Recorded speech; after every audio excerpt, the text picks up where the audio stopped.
Long time ago, our ancestors would go to some place and face the east, and they go there just before the sun comes up. You can see the light in the sky, it's red in the east, and during this time, just before the sun comes up, this is considered a sacred time because wherever the sun is about to shine, at this moment, it is changing from nighttime to daytime. But it's not just that's happening. It's like there's a time for people, meaning animals and some plants and other things, that their time when they're awake is during the nighttime. And as they're getting ready to go to sleep or something like that, they are honoring or giving thanks for the night. They're giving thanks to all of creation for their time they were awake during the nighttime. At the same time, the people who are awake during the day are doing something similar. Like what I just mentioned, where some people will go and face the east, and as the sky is red, this is a transformation time. This is when the nighttime is slowly transforming to the day as the sun is coming to shine in that area. So while people who are awake during the day are giving thanks for having a good sleep, they're giving thanks for their lives, that they will have a good day, that no matter what happens, it will be a good day. So you will hear them say things like Ampetukilewa shtekte lo, or women will say Ampetukilewa shtekte. And this means this shall be a good day, no matter what. Even if it's a difficult day, as long as you do your best through that time, you will learn from it and you will be blessed for it. Then it's still a good day. You see what I mean? You see how that works? It's still a blessing, as long as you learn from it, so you can appreciate that which is really important and that which is truly beautiful. So people are saying these kind of things as they're praying.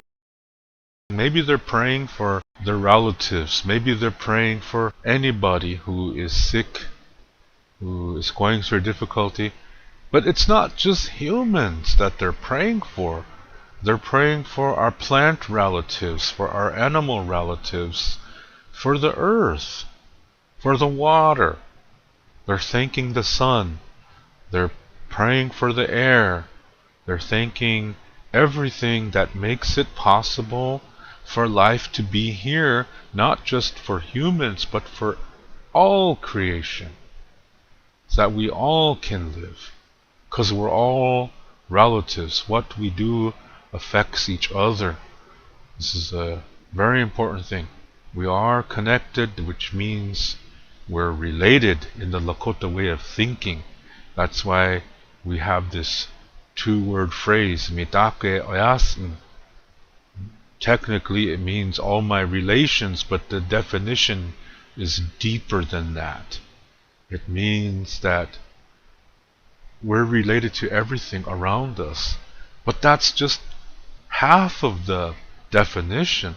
The other half of the definition is that everything inside of us is also relatives. Our soul, to our body, to our emotions, to our mind, our thoughts, and every part of those too.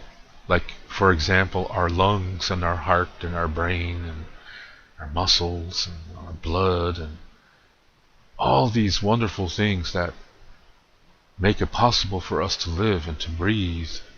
These are all relatives inside of us too. So mitakwe oyasin, the definition is really deep. It means everything around us is all connected to us, just like everything inside of us is all connected to each other. This is Mitakoe Oyasing, all my relations. This is everything. Everything in the creation and throughout the whole universe. We're even related to that which is out there and that which is within. So we're talking like the subatomic world, the really tiny things that we cannot see. It's all relatives. That's why we consider everything a relative in the Lakota way.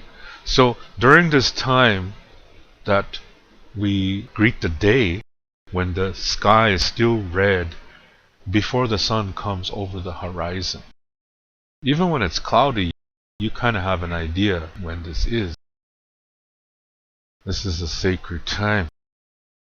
And during that time, we also speak to our grandmother Earth, Umshimakha, and we talk to her. Say whatever we need to say, whatever we feel. We thank her for everything that she does for us. We thank her that we have a piece of her soul inside of us that's connected to our soul while we're here on this earth. This is our connection to her. Isn't that amazing? And we ask for help if we want to. If we're going through a hard time, we tell her, I'm really going through a hard time. Gee, this is really hard, but I just am thankful you're there so you can hear me. There's a very sacred song called Tratuye Dopa Oloa, means four directions song, but really it's including the earth and it's also including above. And you're the seventh one. You're in the middle of it all. Yeah, you are the seventh direction. But in this song, the verse for the earth, one of the lines says, your grandmother is laying there. She wants to hear you. She wants you to talk to her. You can do this anytime. You can do this during the night. You can do this anytime. I'm just saying that sometimes people make a special time just before the sun is coming over the horizon in the east and the sky is red, because red represents life, it's transformation. Just like our blood is life, this is why we consider red a sacred color. It represents life. It doesn't represent Indians. A lot of people think that red represents Indians. No, it does not.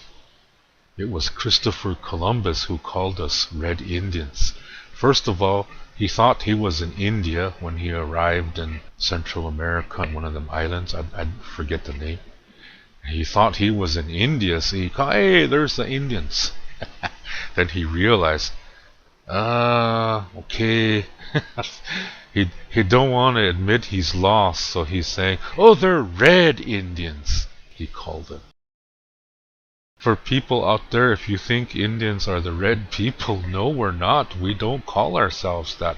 Our ancestors never called ourselves red people.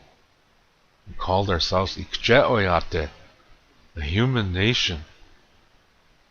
So, red does not represent the Indian way. It represents life. Blood is red. This is life. Red is a sacred color because it represents life, not because it represents Indians. It represents life. And we all have that no matter what color we are.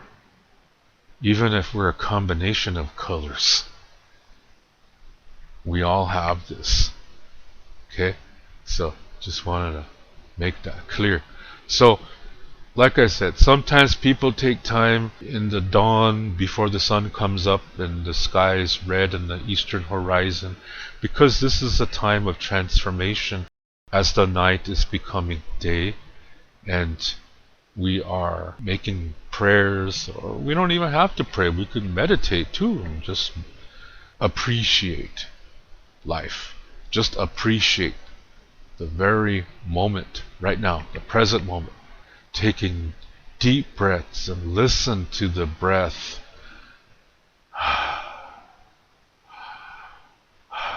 Every inhale and exhale, just listening to the breath. Listen to the breath. Just pay attention to that. Focus on that only. And you really come into the present moment like that. And sometimes people will be doing that during this time. And actually you can do this anytime, but a lot of people include this special time when the night is transforming into the day, when the horizon is red, this time of transformation. And then they do it when the day is over, too. Yeah? When the sun just went over the horizon and the sky is red, then they do it again. This is a time to give thanks for the day and what happened and the things that were learned, the things that were appreciated. And again, the people can talk to the earth and just say whatever they feel. At the same time, the people of the night are waking up and they're doing the same thing that we humans did during the dawn. So for us is dusk. For the people who are awake during the night, that's their dawn. You see what I mean? Isn't that cool how that works? It shows you that the life is amazing on this wonderful grandmother earth. I'm just talking about these two sacred times, these times of transformation. To read more about Lakota Star Knowledge spirituality, you can read my book called Wichocha Otechike. You can see the book cover on the right side of this screen. This book contains the information to what I talk about on my Lakota spirituality videos. To purchase this book, please click below where it says Show More. Clicking on that link will open up the description below, and there you will see a link called To Purchase My Books. As you will see, it's an eBay link. Click on that eBay link, and there you will see the information to get this book. To learn more about speaking the Lakota language, you can read my book called Chante Etaha Ooglake, Speaking from the Heart. You can see the book cover on the right side of this screen. This book contains the information to what I talk about on my Lakota language mini lesson videos. To purchase this book, please click below where it says Show More. Clicking that link will open up the description below, and there you will see a link called To Purchase My Books. As you will see, it's an eBay link. Click on that eBay link, and there you will see the information to get this book. Lila Pilamayelo. Thank you very much.